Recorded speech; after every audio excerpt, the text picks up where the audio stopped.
This was an intriguing story about Transformers and G.I. Joe combined. So I was like, I got to cover this. So I want to go over a little bit of the history of Transformers and G.I. Joe. I tried to compile this as best as I could. Some of this is stuff I knew. Some of it is stuff I knew but did not know the full details. So I'm going to get into a brief rundown. Transformers and G.I. Joe. Transformers started 1980, 1984, around that time. The Transformers franchise is based on two Japanese toy lines. And this part I remember hearing, but I don't know if I knew the specific details. So it's Diaclone in 1980 and Micro Change in 1983 by Takara. Hasbro licensed and merged them in 1984 to create the Transformers toys and characters. Now, here's a little tidbit about Transformers that I did not know. So when Transformers was released, it came out like the marketing campaign. Well, I'll just get into reading this part of the article, or this part of this article that I found talking about this, and we'll get to this other article. Anyway, I'm a little excited if you couldn't tell. I love the Transformers. I remember growing up, I was telling my oldest son this. You remember the metal, anybody that grew up in the 80s, you remember the metal Transformer toys. They weren't these plastic toys that we have now. Not that they didn't have any plastic components at all, but they were more metal than plastic. Those are great toys. Okay, so there's an article talking about this. It says the toys offered something new, modularity, and added an added degree of complexity and interaction for the user. In short, the Diaclone series created a different way to play. Hasbro was hooked. After purchasing the rights to produce the toys from Takara, the American toy manufacturer was ready to bring shape-shifting toys to North American markets. And what's funny is this is also at a time where American toy manufacturers were like at the top of the game. It's crazy how much things have changed from then till now. Okay, one thing remained, a great marketing story. That would bring the toys to life and make them irresistible for American kids.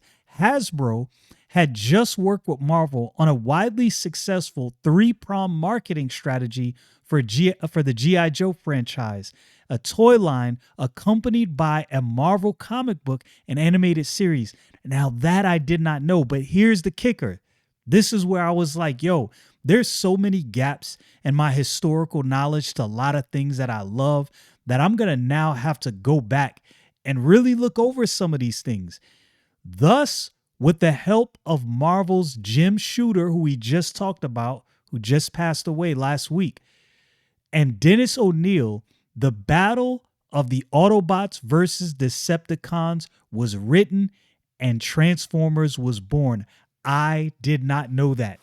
I was like, that is crazy. Okay, so Generation 1, 1984 to 1990.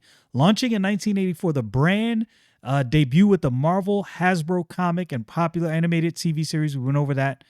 These define the original G.I. Joe continuity.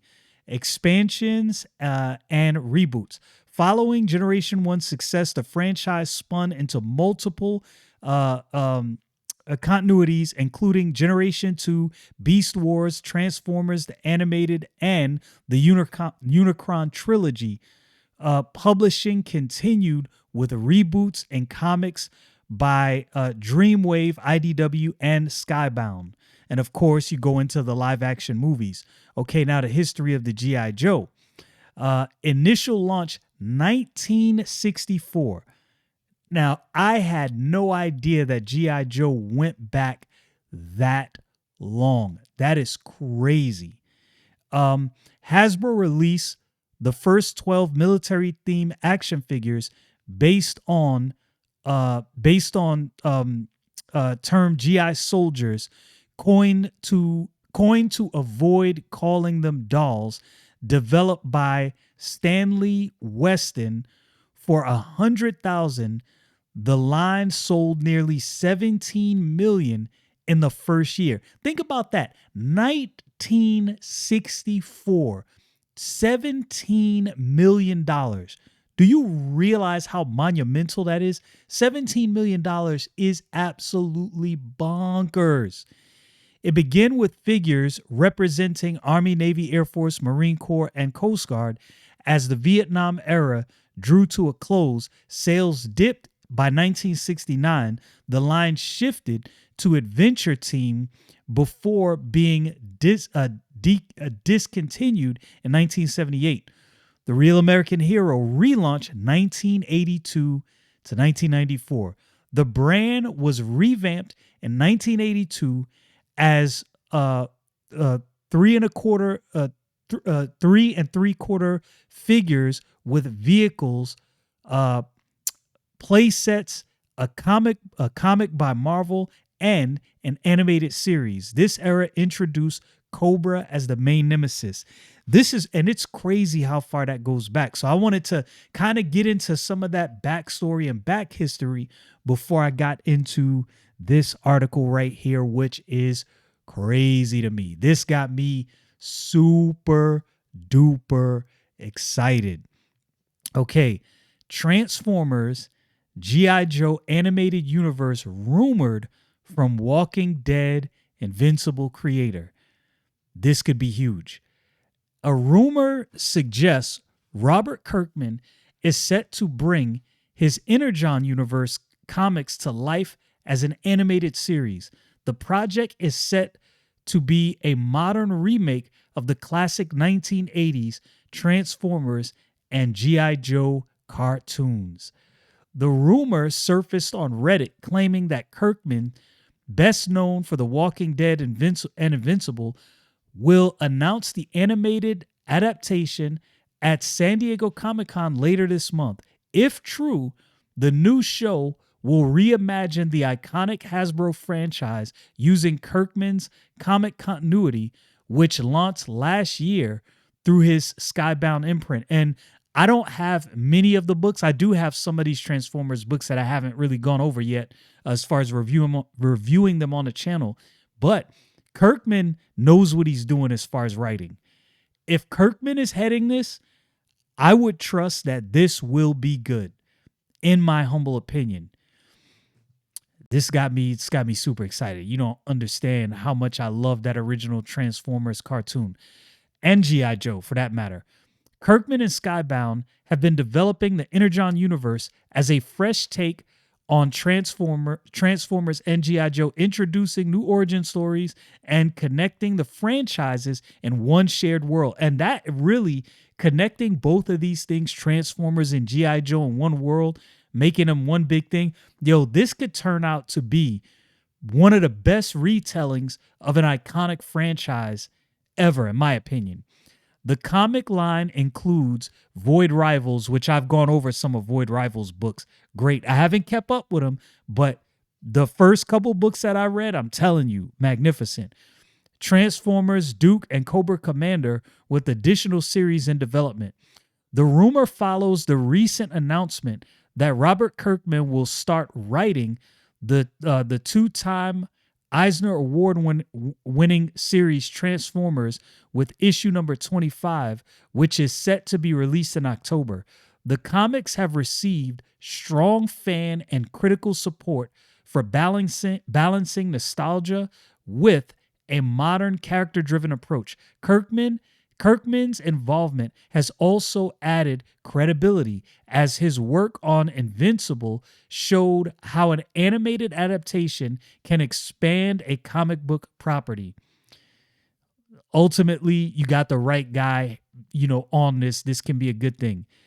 As of now, neither Kirkman nor Skybound has confirmed the animated series. However, with Comic-Con taking place July 25th through 28th, it wouldn't be surprising if a major announcement drops during one of Skybound's panels, and that would be crazy.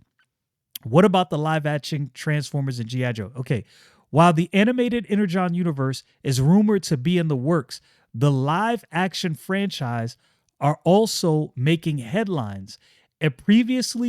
As previously reported, a new Transformers and G.I. Joe crossover movie is said to still be in development at Paramount, with rumors suggesting Michael Bay could return as director, with 5 total projects claimed to be in development. You can say what you want about Michael Bay. People have their issues with Michael Bay. He's not perfect in the way his movies are delivered and accepted. We all know that. I won't get into all of that. But the man knows how to do big. The man knows how to do big. Big explosions, in your face. If anybody can do this, I think Michael Bay is the dude. The next live action Transformers film is expected to continue the storyline from Rise of the Beast, which teased a shared universe between the Autobots and G.I. Joe. No official release date has been announced, but the project has been said to be a major priority for Hasbro and Paramount. Its expected announcements will happen once the Paramount and Skydance merger is finalized. And that's a big deal. That's a big deal. And Transformers and G.I. Joe animated in an animated universe, or in the same animated universe, occupying the same space, to me, and this is just me, I'm not saying this will be for everyone, my love for both these franchises, this is one of the most exciting things. If Kid Me could see the title of this article right now and know that it's possible that this is true, I would be losing my ever-loving mind. This would be an exciting thing to see. I hope that this is not just a rumor, and I hope this is true. Even if it's not true, Kirkman is definitely doing some good work, and I got to give him a round of applause for that.